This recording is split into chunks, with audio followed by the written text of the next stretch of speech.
Okay, 6:30, we'll call the meeting to order and start the pledge of allegiance.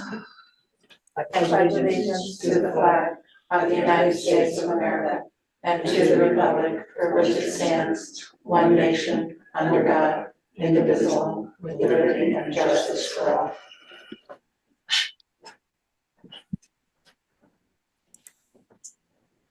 Okay, currently we have a quorum. We do. We do. How many folks do you expect in person? I think we still expect George, but that's it. Just George, here's yours. Oh, George.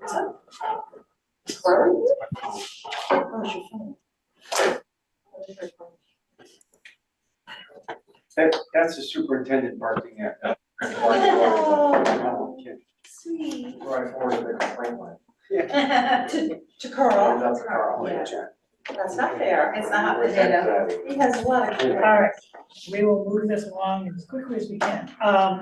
We have for the minutes from our last meeting on September 3rd. They were distributed by Jerry. People have a chance to take a look at them. Are there any changes, deletions, additions? Hearing none, I'll take a motion for their approval. So moved. Second.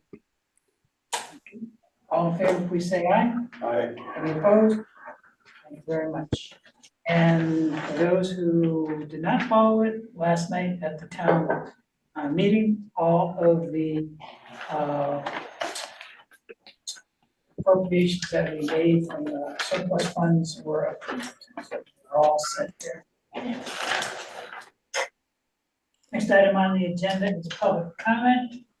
We have, I believe, no public there. We have no public here. So we will continue with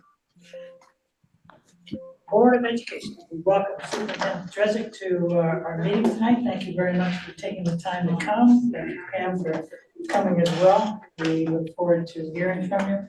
Just to give you a quick background, we appreciate that you were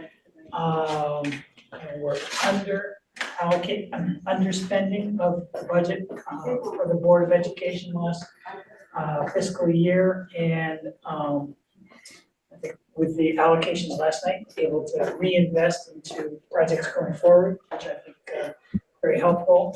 I think that's a great way for this to work on a going forward basis. But we just did not have a chance to have a conversation about where, what line items were up, and what line items were down. And then as you look at fiscal year 25, how, is the same thing happening, or is there any way we know at this point what to expect? So with that, the floor is yours. Please feel free to pull yourself up to the table there and fill us in on your thoughts. George.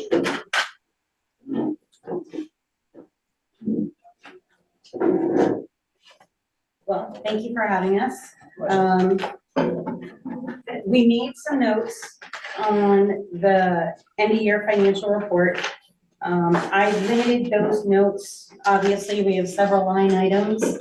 I limited those notes to areas that were in variance either up or down of 0.125% or $36,000. Just because in the scope of the full budget, and even that is a very small number.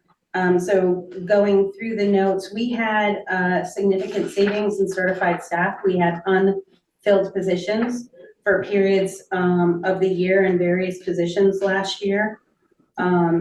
As far as instructional assistants, those are our para-educators, our support in the classroom. Can I just ask on the certified staff, was that in, which grade levels was that in? Was that across the board? Was that predominantly? It was various, it was in multiple locations. I really, is subject dependent. Some of it was situational. Some of it people took jobs partway through the year. Some people left partway through the year. It wasn't, the the departments that it was from aren't relative to, you know, any kind of Predictable. it was just the same as, Carl had mentioned last night. It's been tough filling some positions. We had a position open up in the spring that we had a great candidate, but they wanted to finish their year with the district they were with. So we had a gap for that period of year. We filled long-term subs. And so that happened in a couple of different situations for a variety of reasons. Nothing predictable or trending to this year.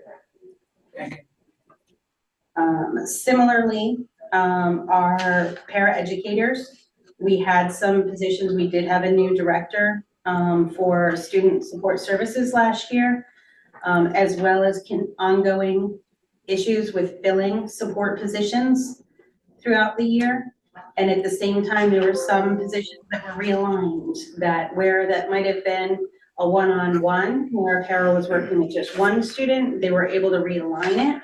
So we had one para working with multiple students, and they therefore kind of shuffled a few of those things out during. And that's not unique to, and I'm sorry, I don't want to step on. Oh, please, It's like step the on my Dorsett toes. budget passed and we're back into this one. So before I forget, thank you for having us back.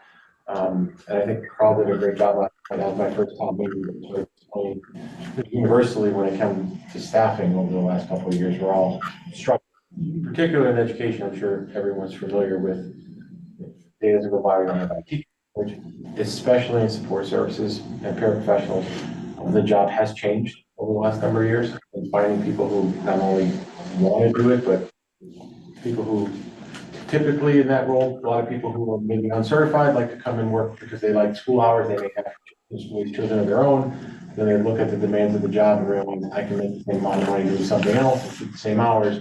So it is a struggle statewide, national, it's a struggle nationally, but I know particularly in the state of Connecticut, there are ongoing conversations with the State Department of Education to make sure that I can see personally that I've had to say there has to be some remedy across all stakeholders in it, because at the end of the day, a lot of us are seeing positions falling unfilled.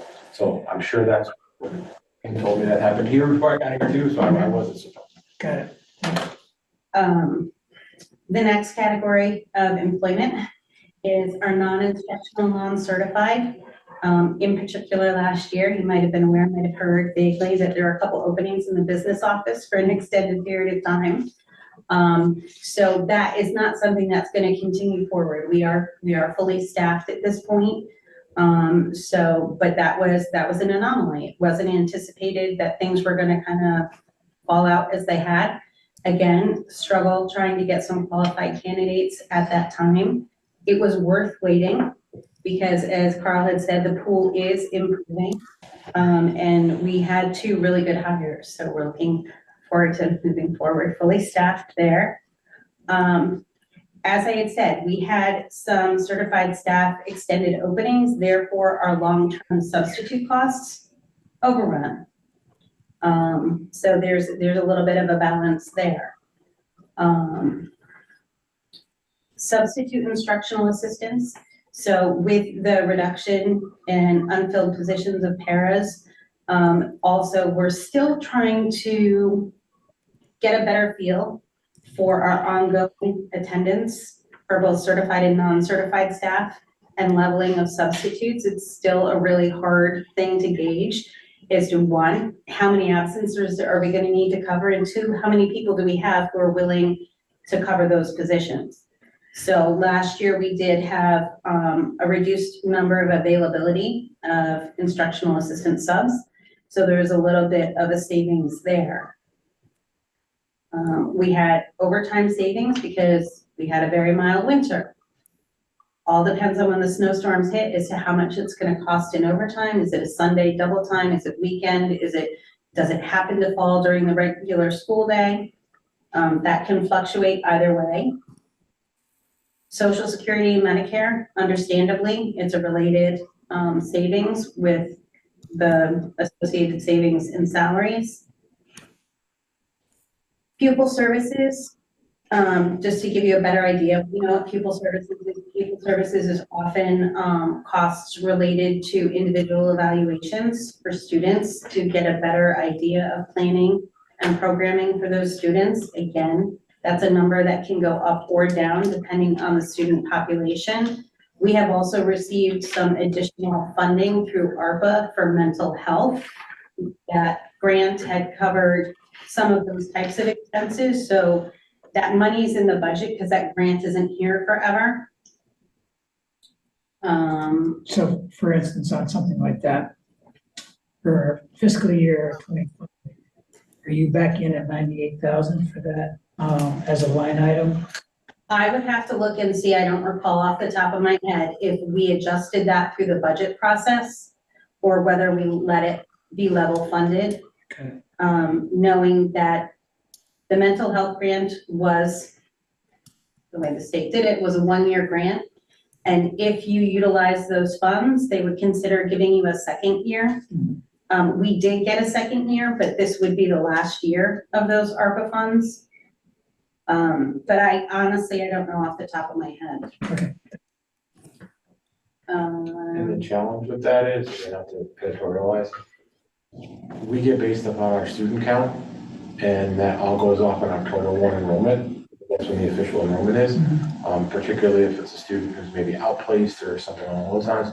The challenge is the community adopts a budget in May. Right. So if you go to referendum in May, the community adopts the budget in May, and then we get our official enrollment in October, and there really is no control over it. So I think there's always questions around the cost of special education, but my experience, we watch it very close, and I learned that Pam watches it here as well. Can I ask one question? Can you just explain, is it the paraprofessionals, I mean, who's included in the non-instructional staff? Non-instructional staff, so you have certified teachers. Yep. You have para-educators who are instructional staff. Everybody else is non-instructional. Got it, okay. Custodians, business staff, Office folks. I mean, the nurses, staff, okay. office, summer, yeah. Okay, thank you. Okay. And you see, professional development. There has been over the past couple of years, large discussion about the requirement for the state, or the state requiring us to adopt a reading program. We have adopted, as of the end of last year, officially adopted, we piloted last year the program. The program came with its own professional development training, which apparently is subpar. And so the plan was to have them come in and do that training fully aligned with the program. There are other organizations out there that provide training to that program that's not directly from that vendor that seems to fit better with our structure. That was not anticipated. We had budgeted for a high level of training last year through that program. And so that is a portion of the unexpended funds under the professional development. Well, then those costs roll into 25. We're looking to do it differently. So well, in case you haven't understood, with the options that the state has allowed us to purchase for a reading program, the vendors have all the control and the pricing because we're a captive audience. We have 1 of 5 programs we can take. And so therefore, everything else related to the program is at a higher level of cost. So we believe we can do the training at a lower level of cost, just not going directly with the vendor who sold us the materials. So we're hoping that what we have this coming year, we're gonna be able to complete the training for the finalization. So we had 50 to 60% of our classrooms had the program in place as a pilot last year. And so the remaining classes are getting up to speed this year. They just did, before the beginning of the school year, they did a round of training before they came back. Legal services. Kind of self-explanatory. You plan for the worst, or not necessarily the worst. You know, you plan for, what could be possible, and you're grateful when you don't need it. We did have negotiations through last year as well that we knew were coming up, and so sometimes that will ebb and flow our legal costs as well. Construction services, as we do each year, towards the end of the year, if we see that we're in a positive situation for the budget, we chip away at some of those capital projects that we have budgeted for fiscal year 25. We've talked about that with the track. We would have put that track project on fiscal year 24 because the funding would have allowed us to bridge with what we budgeted for fiscal year 25. Timing wouldn't allow for that. We had a citation from OCR, Office of Civil Rights, when they did our evaluation of the high school, that said our high school seating in the gym was non-compliant. It was not handicap accessible. It wasn't up to code. And so we were cited for it and told we needed to, within a certain period of time, rectify that. Knowing that was on the plate and we had the potential with the other changes with staffing and everything else to take care of that, we did. So that is set to take place. It was a little more complicated configuration at the high school. So I think the final installation is actually going to take place after the election in November, where the old seating is going to come out. The new powered seating that has handicap spots, has railings, and everything else that will be 100% code compliant will be installed. Knowing that that was the case at the high school, and we were cited at the high school, we weren't cited at the middle school because that wasn't the location they were looking at. But knowing at the same time that in essence, it's the same situation. It's a large gathering place where we have adults and students alike. So we were able to change out that seating this summer with those funds as well. So those two things. It worked out and made sense at the middle school because we were already on schedule to paint the middle school. So it was painted, the scoreboard got updated, and we had the seating changed out. So that seating is all in place. Those are big ticket items, but it allowed us to move forward on a project that we were cited and needed to be addressed. But unfortunately, necessarily in our 5-year plan at the bottom of our capital requests, we hadn't seen that on the horizon as being a problem. So that was kind of a new that we wanted to be able to take care of and also be able to get back to the Office of Civil Rights and be like, guess what? We were able to get this done sooner than we planned. And so that is what that budget line item is reflecting. So both of those projects were done within that $500,000. Yes, Great. yes, Great. yeah. How long does that take? The seating change To out? take the old bleachers out and put the So new it ones took in? them at the middle school, it took them 2 days to take the old seating out. And it took them 4 days to put it in. That's it. So we had, and they were very nice about the way they did it because we were gym painted. Out early, Oh, that's great. allowed them to paint the gym. We paused, we had the primary, we went back, we completed the painting, and then the seating was installed before the first day teachers came back. So at the high school, if they're doing it all in one shot, it's like a week. It's about a week and a half. The high school's bigger and it's a little more complicated. I just got notification yesterday that they were looking to ship the end of October, and they would do the demo like October 17th, but the field day, October 26th. So we're trying to push it to after the election because they do hold a large part of the field day event on bleachers in the gym. Does basketball season start for high school? December 2nd. Is the first game? Or is that when they actually That's when start Brendan's, practice? that's when they start. Because I did check that too. I was Just like, curious. if I move it to November, am I running into another problem? Yeah. But it looks, it's tentative at this point, but that is the plan. Below that, under purchases services, overrun of $50,000. As you're aware, we're still waiting for the switch for Goodwin, and so we had to bring the generator back. Generator is about $3,400 a week rental. At $550 a month for the tank, and then the fuel as well. We get filled up once a week. It's about 400 gallons, I believe. So that's where those costs were because, again, because we had the ability to pay for it out of appropriated funds as opposed to dig into HVAC money, we put that expense on the budget to function, to have the AC running. We have 3 of the 4 pieces of the switch, and they damaged the 4th piece in shipping. So we don't have word yet on how long it's gonna take to get that replaced because it took 1.5 years to build the 4 of them. So I'm hoping we don't have a generator next year. But we're waiting to hear on that. We had a savings in transportation. We had, the majority of that savings is a result of special education outplacements not requiring transportation.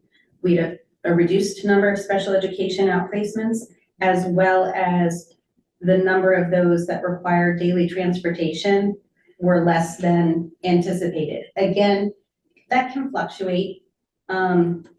As soon as somebody moves in, it can go up. If somebody moves out, it can go down. A change in placement, a change in circumstance. And there was some additional savings, residual from the combination of the high school, middle school run, that now that's 1 run per day. So most of it was the special education. And when was the contract with the bus company renegotiated? When was the last contract date effective? So the Board of Education did a bid waiver this year. So fiscal year 24 was the end of the 5-year contract. And so we've just started a new 5-year contract, of which we did a bid waiver because the past 3 contracts that we negotiated, we had nobody else bid. And it was better to be able to negotiate a bid than negotiate an agreement than to go out to bid and kind of like, here's the bid, either accept it or not. We've had a long-standing and very good relationship with the BBs, and the board reviewed the information and agreed that it did not make sense to go out to bid, and we were able to negotiate agreement for the next 5 years. Do you know of that 300,000, what the breakdown is of, say, the efficiencies of now the high school and middle school being together, and the what's that number compared to what the number is that you saved in folks, being bused elsewhere? Do you know what that breakdown is? I'm just asking because if it's a You mean brand new in- 5-year contract. In district transportation versus out of district transportation. We do have those numbers. When we did negotiate the contract that we started this year, we did change it back. For I think 1 or possibly 2 contract years, it was based per hour. So depending on the number of hours the buses were on the road, and then depending on the number of runs, and their end of billing and our end of tracking was very cumbersome. And so we've gone back to a daily rate for the buses. So I don't know if we were to compare fiscal year 24 to fiscal year 25 in the new budget, whether we could directly tie those savings because the way it's being billed is a little bit different. But I do have the numbers. I can break out the numbers for regular ed and special ed if you wanted to see that for transportation. I was just curious if you.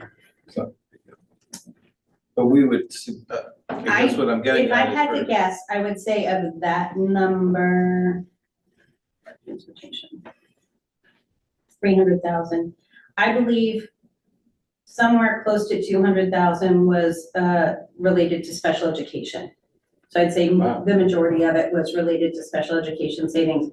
Understanding when we have to transport a single student out of district, depending on how far it is, it can be $80,000. Yeah, okay, that makes sense. It can be, around $300 a day. Pam, are there any grants available for electric buses or hybrid buses?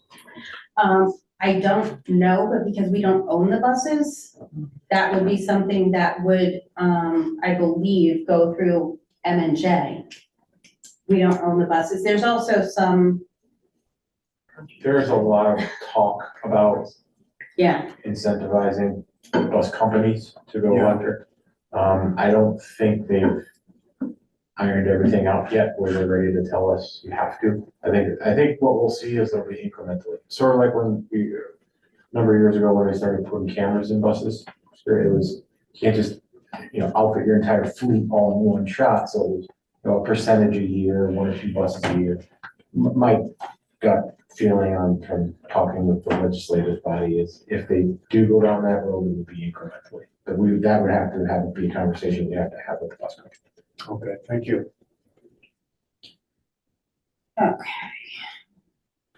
let me see.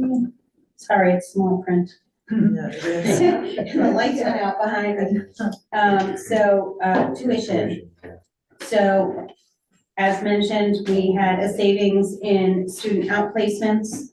So that's reflected under 560. So tuition to other LEAs or local education agencies, Other agencies, districts. right, so public schools. Magnet schools, we had an overage. Again, we have an estimate as to who's going to go to magnet and vocational schools where we pay tuition.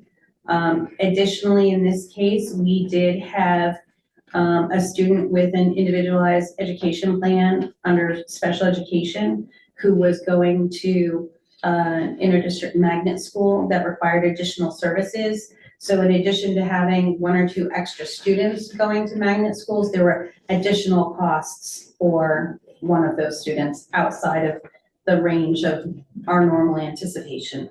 And that's another circumstance where we don't know that number until October 1. It's all based on your enrollment, so we come to you in the winter and ask for a budget appropriation when we don't really know until the following fall. We had natural gas savings, not unexpected with our heating season. Technology and licensing, we had a new contract savings and curriculum options that offset purchases. So this was something I was discussing with our curriculum director today as we get ready to develop the next year's budget. We have probably somewhere between 260 and 300 different licenses between curriculum-related licenses and district management, whether it be our accounts payable and payroll system, anything related to online licensing. And that's tracked in one place. And so there is some ebb and flow as to what gets renewed, and everything gets reevaluated each year as to, is this really doing the job we want it to do? Does this continue to align instructionally with what we're planning on teaching? And as it landed last year, that there was a difference in that line item, and we will look at that and evaluate that as we jump into budgeting for fiscal year 26. We go through that entire list. We have each department look at each line item. Do you want to continue it? Don't you? And then sometimes it can be, I believe there was a savings because we changed our website management, which you wouldn't think isn't necessarily a larger ticket item. But we were able to, I think that savings might have in itself just been $10,000 in being able to change out those services. It depends on how hard you want to do the work to change some of those things. Sometimes there's a lot of effort in the front end of getting it all changed, and our team did really well with it, and it was worth it. Because not only do we have a better product, it also costs us less.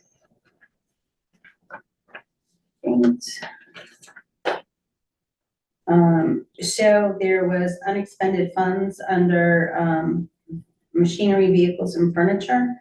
And that's because our system of, if we have funds available at the end of one year, kind of chipping away at the next year's approved projects, that's what happened the prior year. And that's a line item where the central office air conditioner was budgeted.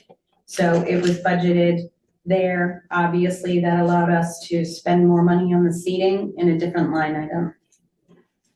And then, the last piece was technology hardware. We were able to move forward on an initiative to replace a district server, which I think was probably $16,000 for a server. Anyway. And also we did an initiative where we upgraded our smart boards, which are interactive media in our classrooms, where students can use the boards as well as teachers for display and learning. And so, but with all of that, and it looks like, and trust me, I sweat bullets towards the end of the year as we were looking at this number and concerned about this it looks like, and it is a decent amount of money to turn back to the town.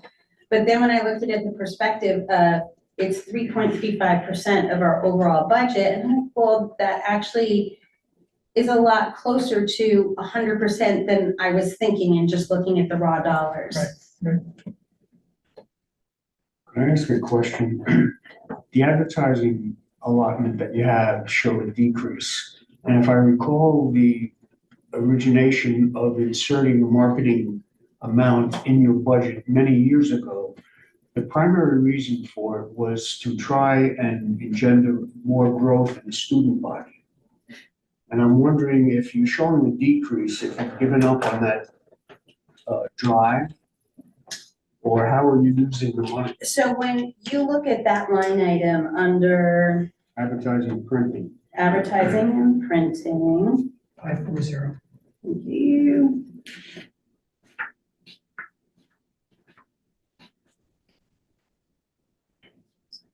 No, we're not giving up on it. No, we're not giving up on it. I don't know about what's in there, but I can tell you we're Well, not I giving mean, up on that. going forward, are you still getting the state telling you that our population is decreasing? We're actually unofficially about 20 more kids this year than we were last year at this time. So we've kind of plateaued.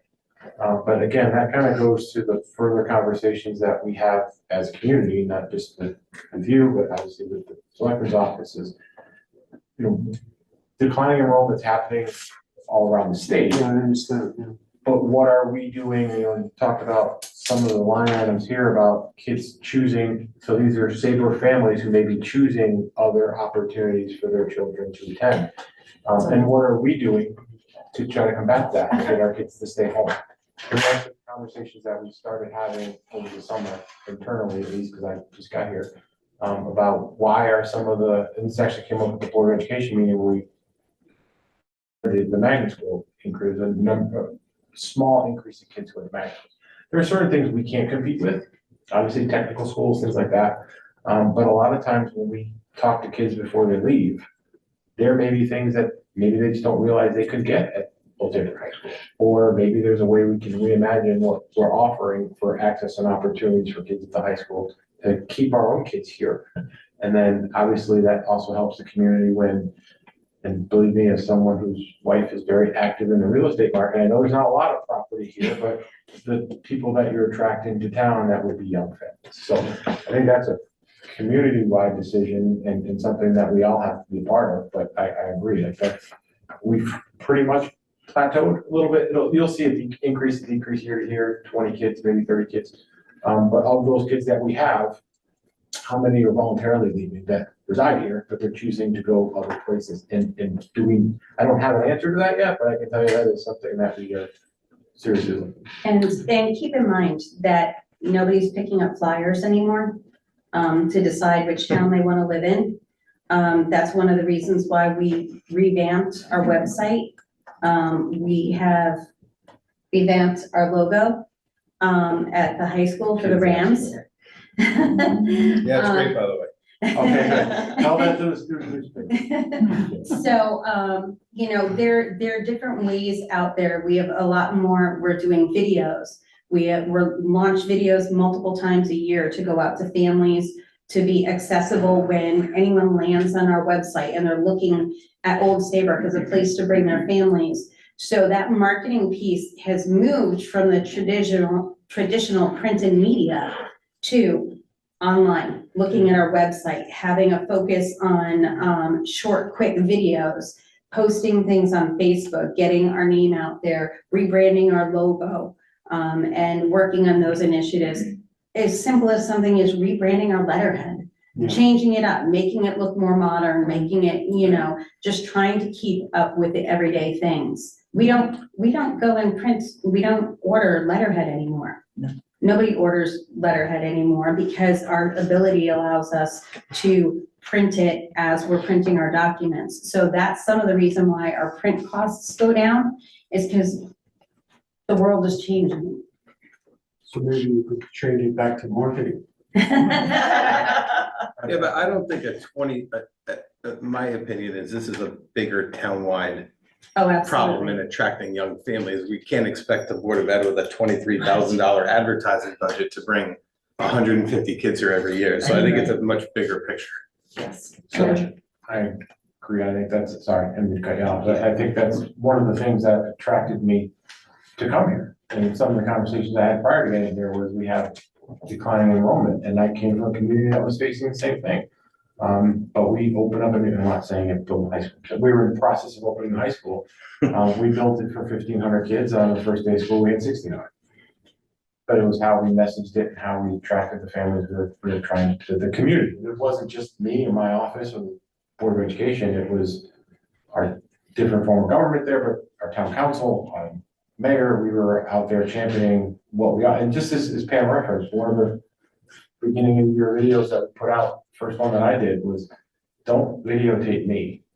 Because as a young family, or even as a family in town, see what your kids are doing. Like, we can't compete with tech schools. We don't offer comprehensive technical education, but we have a partnership with EB. The kids are walking off that stage in June and going to work at EB, making probably more money than a lot of people in their age class are. And there is a thirst for that out there. So not only do we make those opportunities known, but how do we market to our own kids that maybe they're not, it's not to say they're not able to go to college, they don't have the ability, but when I was growing up, there was no such thing as a gap year. I fought with my own daughter about a gap year. But a lot of times kids are, maybe they have the ability, they don't have the resources, they don't want to take on $100,000 a year to find themselves. A lot of kids want to go right into the workforce. There are opportunities out there, but I'm not sure how everyone knows, and that's something that takes all of us to do. I'd be curious, just, I know I don't, at some point, don't need it now, just be curious, like historically over the last like 5 to 10 years, how those numbers of kids going to either a magnet or a tech school have evolved. We have that, and And I I, ask because my own son, who's a sophomore, goes to a tech school. And Yeah. he didn't go to a tech school because he disliked the school system or any of the schools, and it was actually his decision. So we let him pursue it, so. yeah. I would say, knowing where we were from the opening of, like, say, Marine Science Magnet, initially there were higher numbers there. It's pretty well evened out that we maybe have 4 to 6 kids there. I can tell you where we've had growth, because we have about the same number of kids we've had in BOAG, whether it be at the Sound School or whether it be in Middletown, give or take 1 or 2 kids. So between 4 to 5 kids, it's not a lot. It's our tech programs, where it used to be kids would go to VOAG or VOTech at Middletown.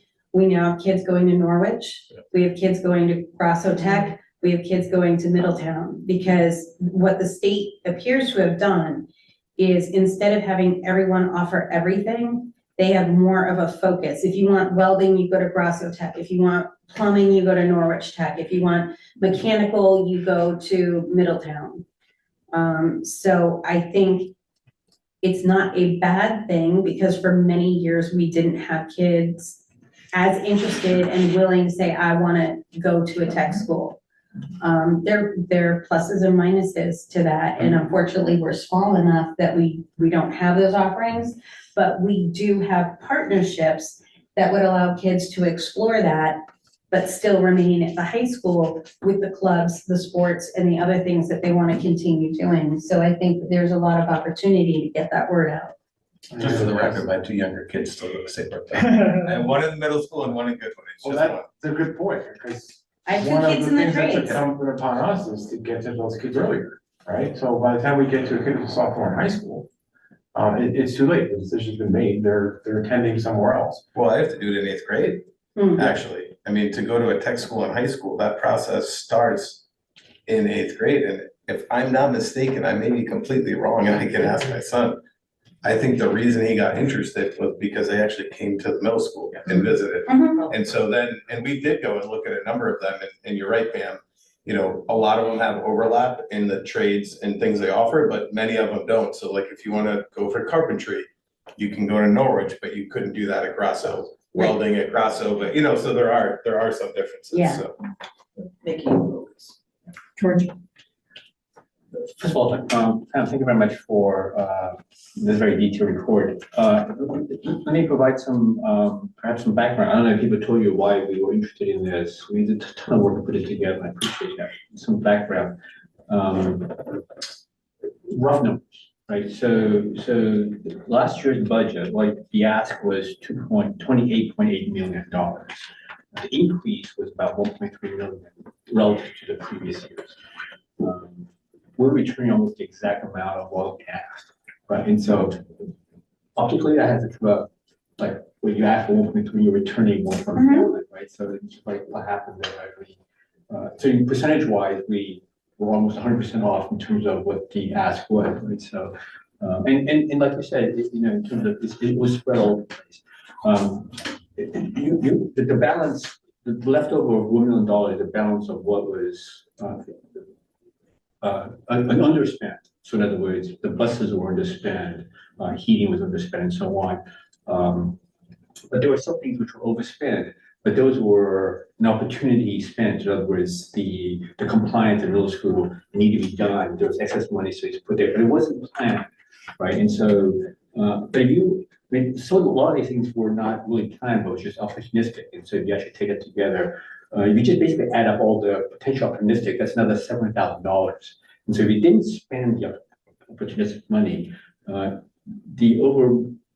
excess underspend is almost like 1.7 million, right? So it was a big amount. So that was a question, where was it, right? There was one particular item, but like you said, right, it's just spread over the place. Some of the things are probably not going to happen again. The overspend on the code probably happen again. The magnet school probably continue, right? Because the people who went there, you're underspending now. It's going to be 70,000. Next year, probably still be 70,000 unless those kids decide to drop out. So. Right, and it depends, because just like any other enrollment, that ebbs and flows. We have kids come back and forth from tech schools as well, so Absolutely, yeah. it, as everything else, can change. And also keep in mind, out of that over 1 million that's coming back, 200,000 of that was excess cost. Sure. Yeah. In some way here, I think it was just because I think we also had a discussion of the track on turf field, right? It needed to be done this year with opportunistic again. So I think we took some money out. I think that money went back. It did. So it's gonna be done next year, and the money will come out of the sinking funds. But by the time that's done, it'll still be the million that it started I out. see, okay. That's great. So if I can just provide two other questions. So I apologize. I actually don't go to town meeting, maybe I should. I lost track of where the 872,000 came from. So that was approved yesterday. It was the balance of the difference of what was underspent plus the excess cost minus the money making the sinking fund whole at $1 million. That difference was In the track project. right for the track project. I see.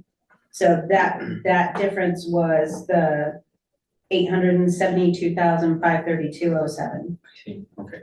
So basically, the entire Right. message is basically. Right. Okay. Thank you for that. My last point, I mean, I hear a lot of discussion about, people going to marine biology or tech, and unfortunately, Connecticut laws, they're allowed to come to Saybrook to present. We can't stop them. Right. I tried. Yeah. But the thing is, the population for the schools looks like a hockey stick. High school, it's going up considerably. Every year, I think we're not gonna be graduating 100 anymore, but it'd be like 90, 80, 70. But from middle school to kindergarten, it's stabilizing like around 50, 60. And so, right, between 50, 60 for almost 8 years or something, but then at the end, all those people are gonna come down. When you have a class of 60 people and we lose 6 people, that's 10%, right? So it's a small number, but it's a large, classes right? size are not that big, and so it hurts for me. The problem with the magnet school and the Marine Magnet School, if people look at ranking, it is the #1 school in Connecticut. That's tough to beat. That is tough to beat, right? Just down the road. So, yeah. And we can't, it's like, no, you can't come in. Yeah. Legally, we can't, but we can give kids, and this is just based on my experience. I actually came from a community where they built a magnet school 150 yards away from my high school.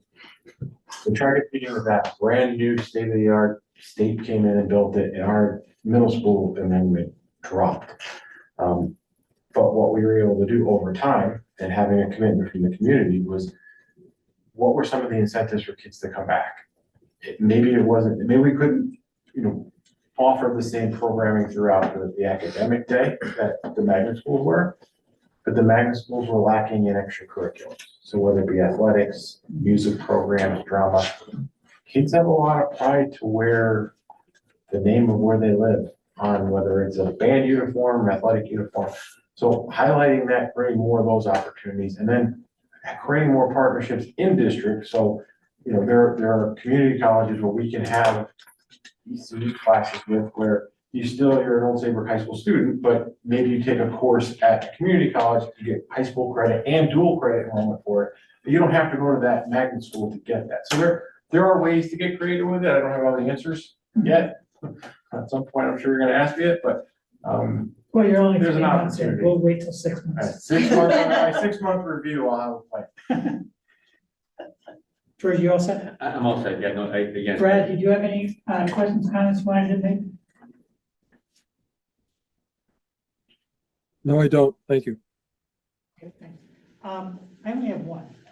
Actually, I think, first of all, thank you again. This is very good. And I would like to see, when you have the opportunity to see just 3 years, just to be able to see the trend line on this. That would be very helpful. But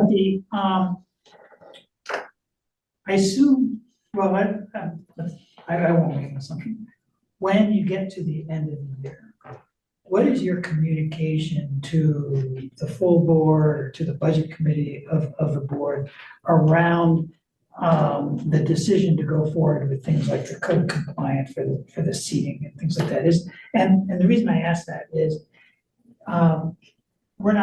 that's the board's money, we're not in a position to say yay or nay, but it would be interesting to know what's going on. And so, if there's a way to be able to, if there's a memo that goes out to whatever the group is within the board, just to be able to inform, once that decision's been made, inform the Board of Finance, this is what we're doing. So I don't know whether that's your side, that makes sense, but it makes sense for me from the perspective of being able to know, okay, this, all of these expenditures make sense, there's a rationale coming forward.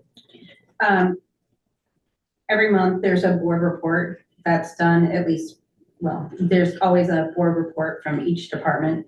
And since I've been in the role in January, moving forward, it's been this report with those notes that go to the board so that they know where we're at with items. We have a facilities committee where we had gone through in the spring what our plans were potentially as time went past, and we were looking at what was going to be available. So that did go to the facilities committee, and then is also part of the budget and fiscal planning committee, and also that reported to the board at their monthly reports. That look fairly close to the memo that you have. Last year, we had a couple other standing items that were reviewed at that time.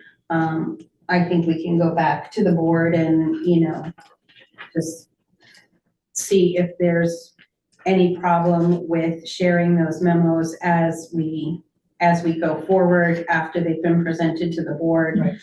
Whether copies can be forwarded to your board, we can ask them about that. No deal, and it doesn't have to be monthly, it's more, on these key decision times. So I assume this was probably May, that you're making some of these key financial decisions, looking at your end of year and being able to say, oh, we have some resources, we have some needs, we're gonna match these resources to these needs. And so it would be at that point that it would be, once the Board of Education signs off on that, just be able to inform us. I mean, I think perhaps this may help a little bit. So you guys put an amazing budget book together, where at the end, you guys have a 5-year plan, capital budget, capital spend, and also maintenance spend, 5 years.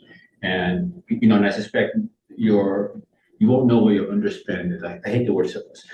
You won't know where your underspend is until the end of the year, and then you can spend, okay, I'm gonna spend 500,000 a year. But if some of those you're actually moving some of those 5-year plans up front. I mean, that'd be an easy thing, right? Right, and exactly what we did this year. We had budgeted in fiscal year 25 to paint the middle school gym. Mhm. We did that end of fiscal year. So all those, other than those 2 seating issues, anything else that was selected to reprioritize and move forward sooner was published and part of the plan, except for that anomaly of taking care of that OCR compliancy at the same time. So that would be, without seeing anything else in the crystal ball, that has been the plan in past years, is if the opportunity arises that we can address what was planned and approved by the board. So the board's already said, yes, as part of our budget presentation, these are the things we're looking to do. We're looking to do the painting of the middle school gym. We're looking to do the dugouts. We're looking to do those things. They're already aware of those initiatives, and we just moved those up in the timeline. Yes, this year was the anomaly with the seating. And I hope everyone has an opportunity to sit in them. Yeah. I was gonna say, the advantage of being able to do that then, right, in the following year, because like this year, somewhere, I think it was like, the ask was 29.8 million, which is $11 million more than last year's ask. And so, but presumably then, you'll be able to see from the 5-year plan, okay, these items no longer exist because they got, Right. We did that, and so, right, so it was much more transparent in terms of these Right. large ticket items. And we don't have a barometer yet on where we've landed. We're still waiting to hire and onboard our last couple of teachers. Our Paris contract was just settled. So all of that has to be roped into our current fiscal year 25 budget, as well as getting our final pieces of anticipated transportation before we even have our first look at where we are for this fiscal year. Good. And thank you very much for the HVAC update. I think it's pretty self-explanatory. I can't believe that the state window is closed. That's. Yep, they just sent out, I think it was like a week and a half ago, they're like, oh, and thanks for your interest, all the money's gone. Mind you, I still have to figure out how to exactly get the money they've already said Yeah. that we have for Goodwin, and get into their new online system, but as it's not 100% complete yet, we're, we'll get there. Is there any discussion of that bill coming back to the legislature this session? Has anyone heard the air quality bill that sort of? Oh, it will come back. Yeah, okay, It will come back. it'll come back every year until it gets passed. Yes, and hopefully we're like ready to. Yeah, no, I mean, I think it's great what we're doing, I'm just curious. And I'd like to also just keep in mind, one of the other things we have to look at and engineer is currently the gym and the cafeteria at Goodwin are not air conditioned. What was air conditioned at Goodwin were the window unit ventilators were hooked up. And part of the discussion of pending legislation has been that common areas or instructional areas have to meet those certain humidification and temperature parameters, and those are the 2 main gathering places at Goodwin. So I think that's something we have to at least look at in order to be prepared for that, and also so that when we say Goodwin's air conditioned, Goodwin's air conditioned. That makes sense. It's very hot in there during the, okay. Got it. I did not know. So it's great. I really appreciate what you've presented, and is there anything else you'd like to share with us tonight at this point, or we'll just keep the dialogue going throughout the year? I don't know much more I can add than what Pam had. But I appreciate the dialogue. I think I'm getting the sense that nobody really likes surprises, so we have something in common. So these are conversations that have to continue happening. My philosophy has always been, if there's a Board of Ed, there's town side, but we're all coming from the same pocketbook. And we have an obligation to the people in this community to make sure we're on the same page. So I'm very grateful for Carl in my short time here. He's answered every time I called, but he doesn't have caller ID yet, so. And we plan on, we have, actually tomorrow, we have start time the budget together tomorrow. to start budget discussion. But I don't see, any change in how we've at least had preliminary meetings.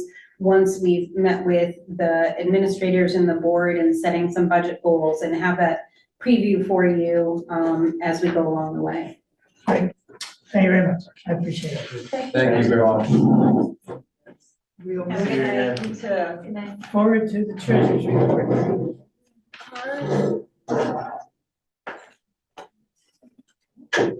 Light again now. Lights on. Now I can read this whole thing. All right, excuse me. Good night. Be dark out now. I won't say that. I know. All right, so we'll start with our executive session as of August 31st. Sorry, I have a backache.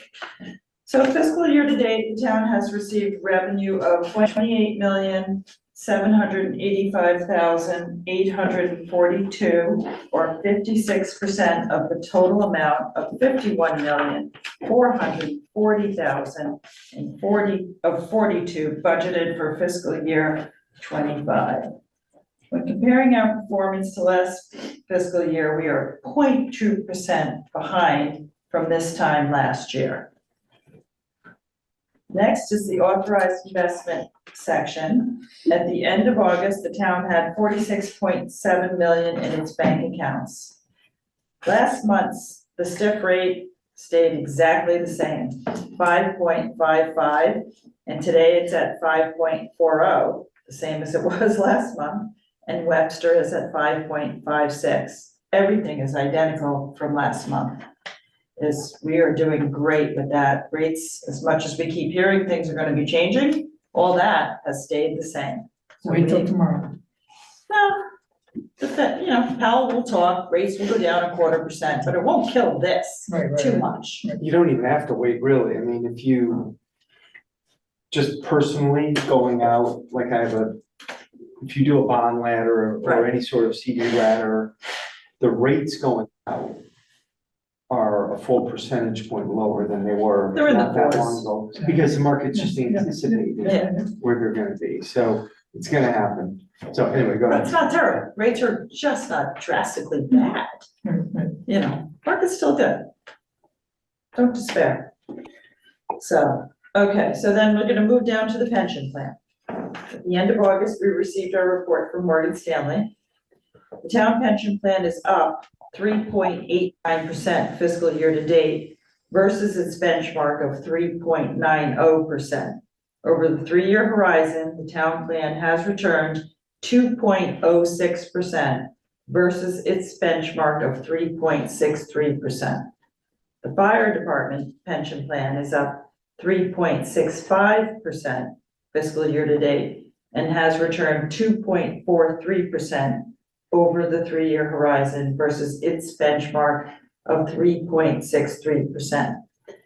We haven't met with the pension board over the summer, so we will meet this Thursday. So hopefully in September, I will have more to report to you on the pension. But the pension has been doing fairly well, I think. So overall, the treasurer's responsibility is to oversee all the monies belonging to the town. So as of August 31, we had total cash balances of 46.7 million. Total pension balances were 30.7 million. for total assets under management of 77.4 million. So page 2 of the treasurer's report show the revenues broken out in more detail. Tax revenues were 1,794,696 for the month, bringing the fiscal year to date total to 867,322, or 56.5% of the amount budgeted for fiscal year 25.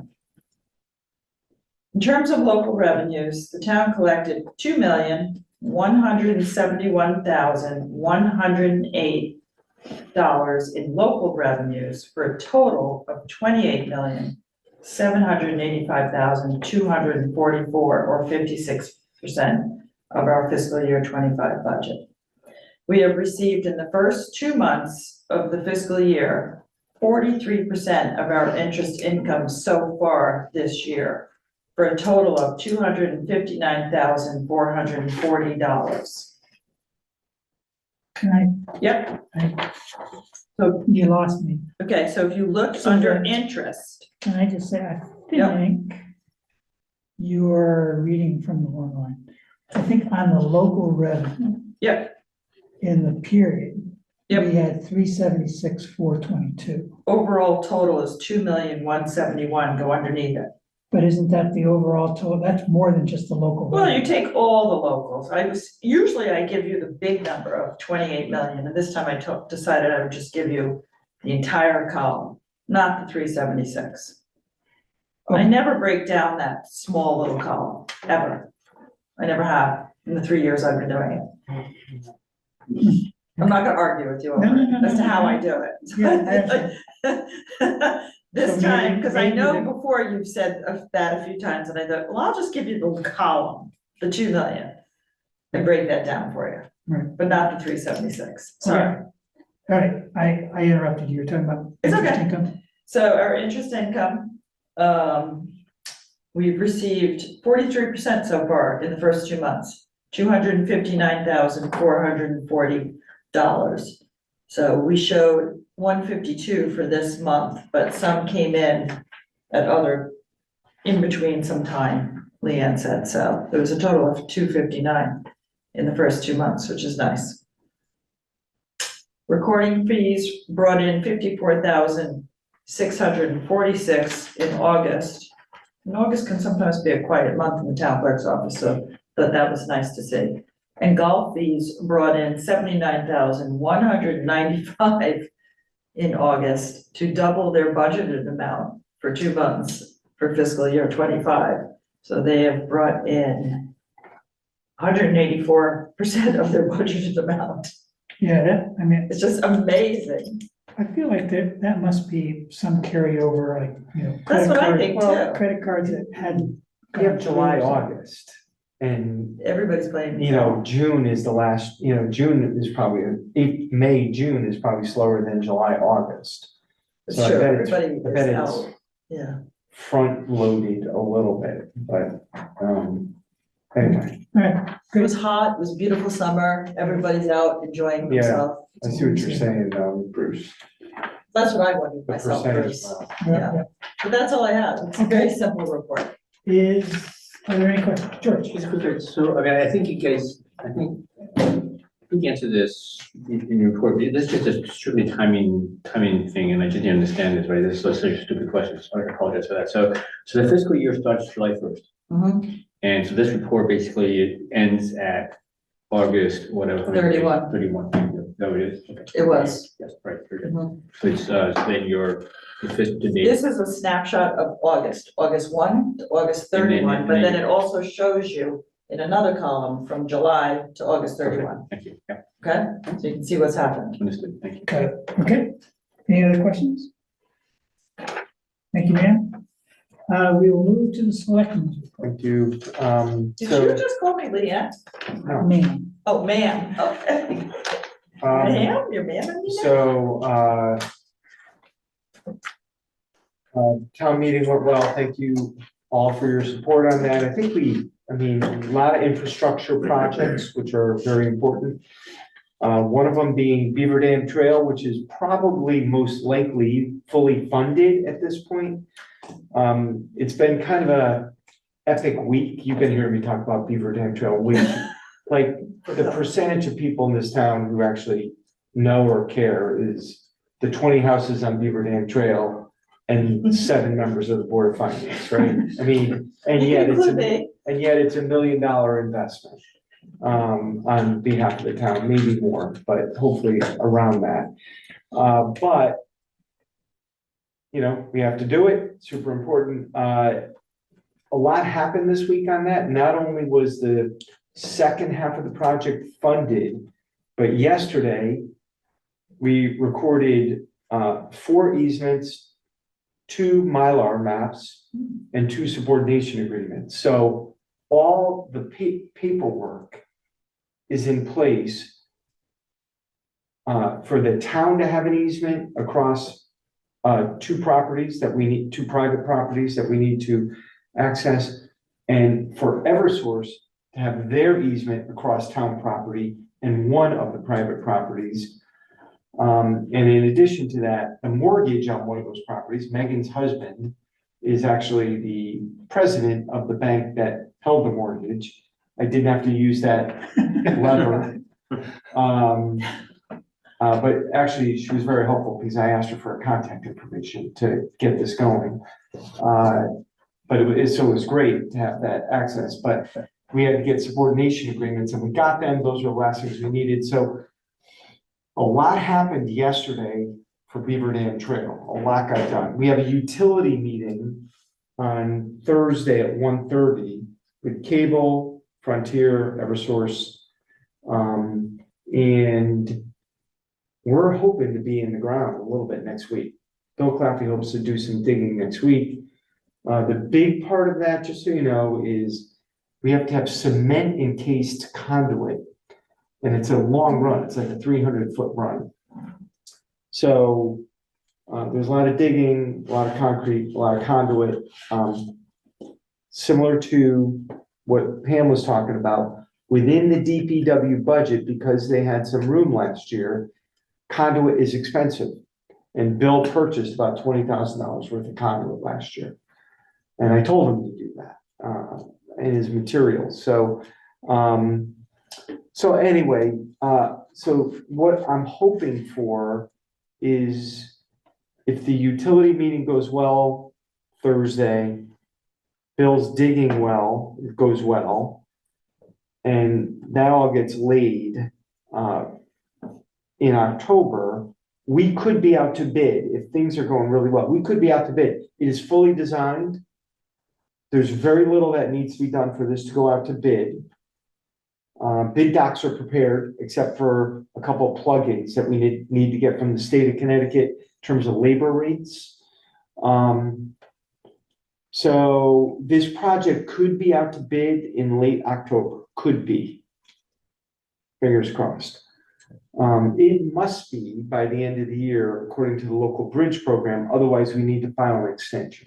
So enough about that. You guys have to be completely bored, but we're really trying to get this project, a lot of the work done now, preliminary work, so we can put it out to bid for the contractor.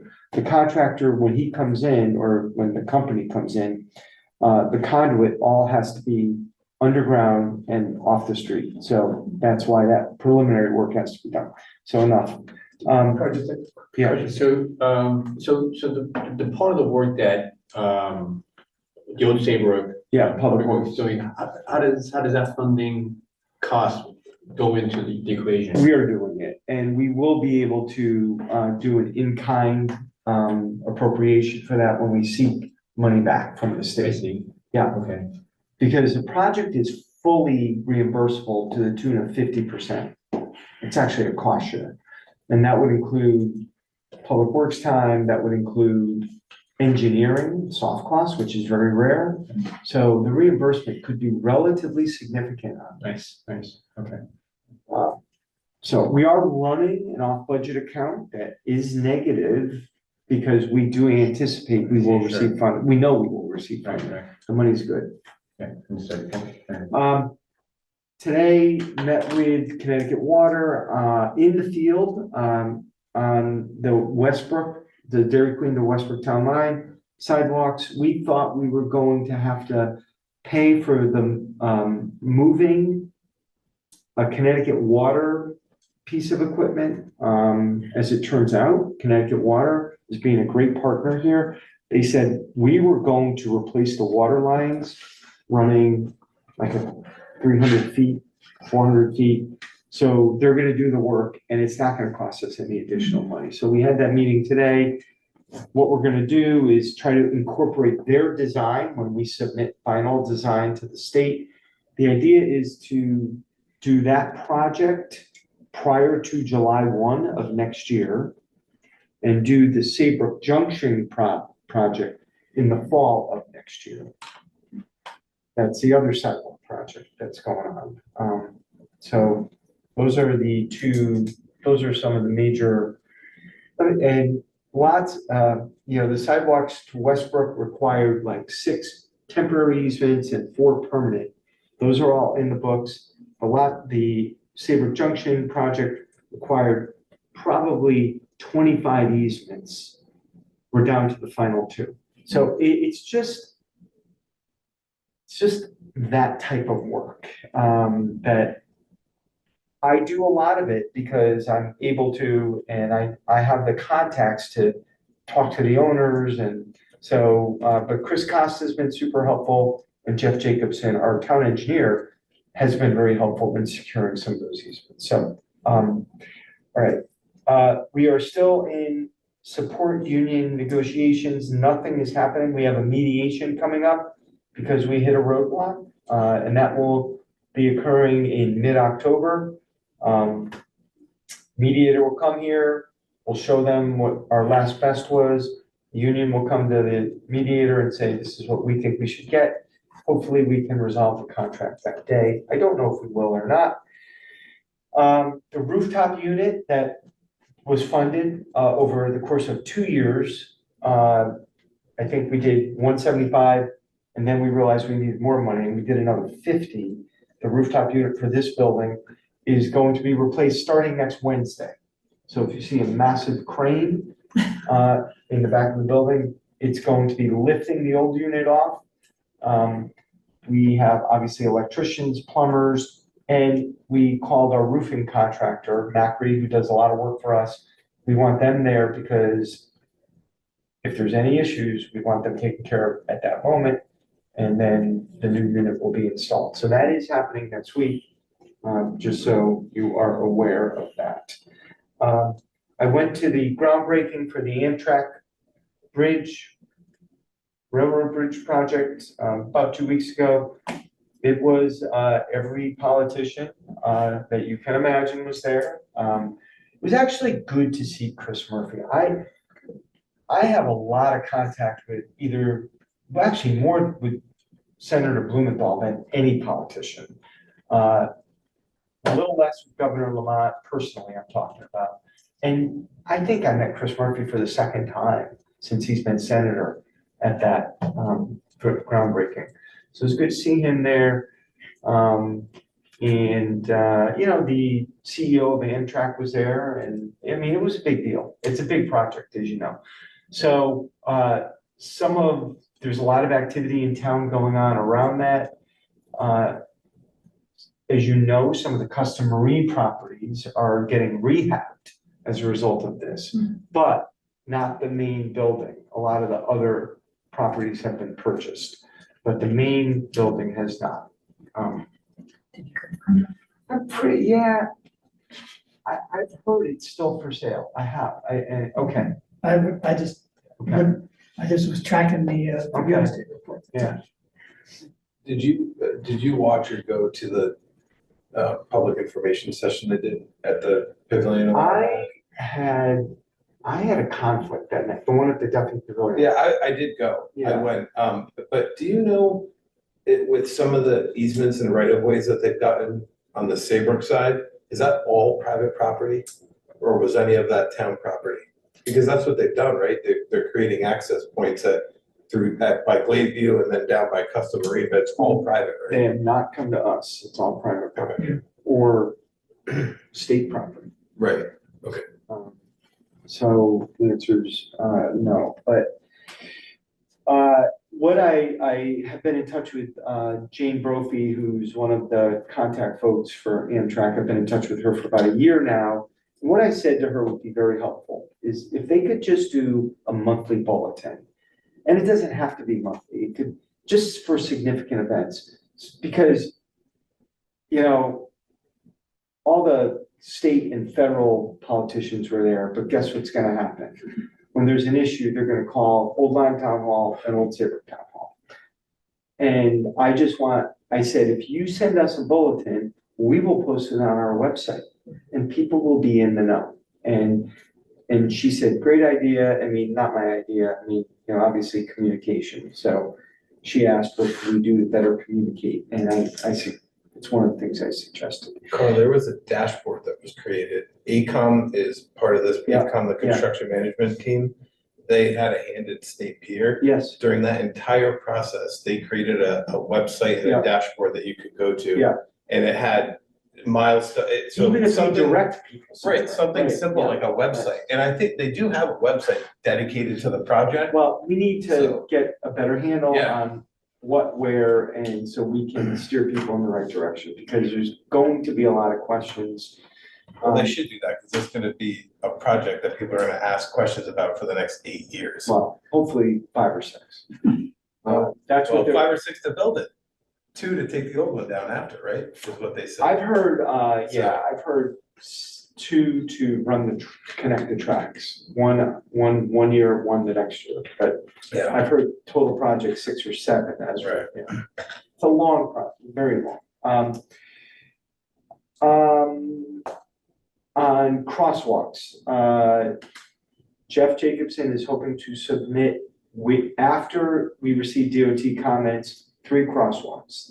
Maybe not the ones that everybody's really interested in, but this would be Liberty Bank. Well, they're all interesting. Right. Liberty Bank, St. John, and, Liberty Bank, Liv's Oyster Bar, and then St. John. Those are the Those are good. 3. Those are going to be submitted to DOT at the end of this week. This is after DOT already reviewed one of them. Jeff then incorporated their comments into the other 2. The idea being, we will build those.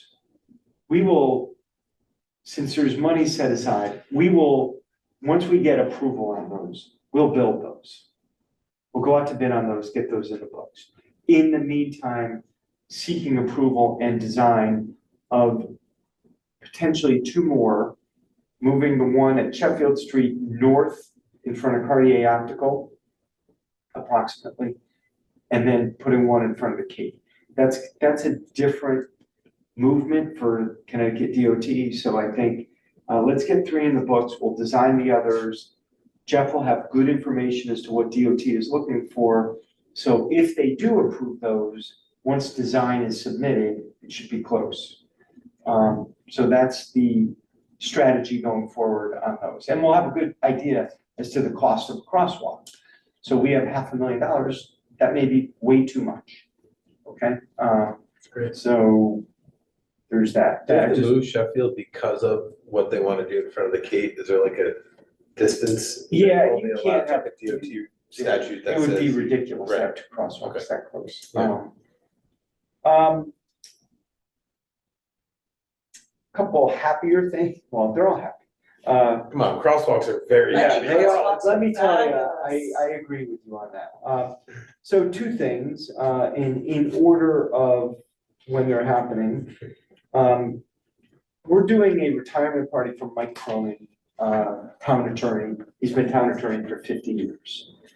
Whether you're a Democrat, Republican, Mike's a Republican, he's been counsel to the Republican Town Committee, and he's been counsel to ZBA for 50 years, and town council, 50 years straight, and town council for probably, except for years of the Democratic administration, That was only 2 years. No, there were a few more than that. Roger Goodnow, and then Larry. Rainey. Larry Rainey. Yeah. So he was not, but if you know Mike, and many of I don't know how many of you know Mike, he may have done your house closing, he may have done something for you anyway as a private lawyer, but his interest was only in the good of the town, and Mike was a straight shooter, brilliant legal acumen, and anyway, I've sent it out to the DTC, RTC, and many other people are getting this invite. We are gonna do it at Luigi's. I've sent it out to various law firms and engineering firms,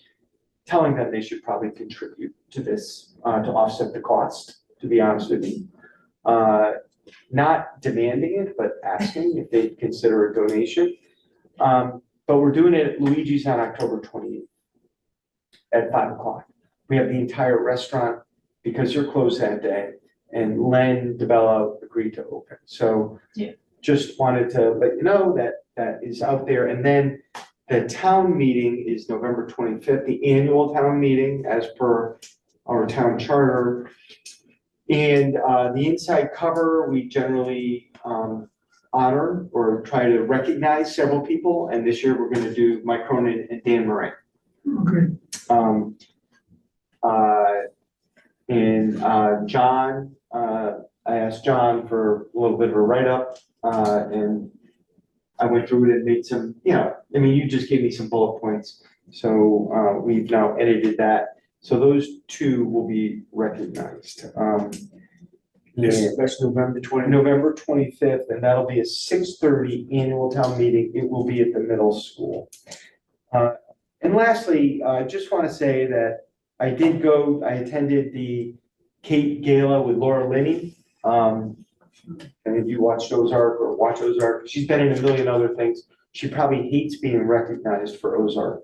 But I liked that Yeah. show though. I loved it. And she could not have been more delightful and personable. I think it was one of their better interviews, better events. And for the first time in, I think, 9 years, the guest of honor was actually out during the cocktail hour on the green, taking pictures with the patrons, which none of them have ever done. And she's just like, couldn't be a lovelier person. And what a great interview she was. So I would encourage you, if you've never been, it's a very nice event. So anyway, Great. it's great for the kids. Thank you very much. Any questions for the selectmen? Hearing none. Liaison reports. Any liaison reports? Comments from board members? Brad, are you all set? Yes, sir. Very much. Public comment, I think we have exhausted public state of the game. Councilman Chair, I only have one, and it's actually a question. Year ago or so, we approved a contract for doing town hall efficiencies and. Yes, Yeah, and we've actually rolled that out. Right, yeah. it'd just be good to know. Yes, it would be. what- No, we were gonna follow up on that. And actually, some of this is being implemented and has been Yeah. already, both on the administrative professional side and department headwise. And one of the requests, I think, well, it might be an ARPA request that you're gonna see next week. Bruce knows, Leanne and I will both be away next week. A group of us are going away together. So we won't be here at the ARPA meeting, but I'm happy to be at that ARPA meeting. It'll be about 10 o'clock. Yeah, you were. A few Guinnesses in me and we'll see, but in any event, that report is available and I will make a note to that because that should be brought before the Board of Finance. Yeah, let us know when you'd like to do that. We'll put it on the agenda. Yeah, Because that'd be helpful. yes, Okay. October, November would be good. Okay. Perfect. Okay, is there a motion to adjourn? So moved. Is there a second? All in favor, please say aye. Any opposed? We are done. Thank you very much.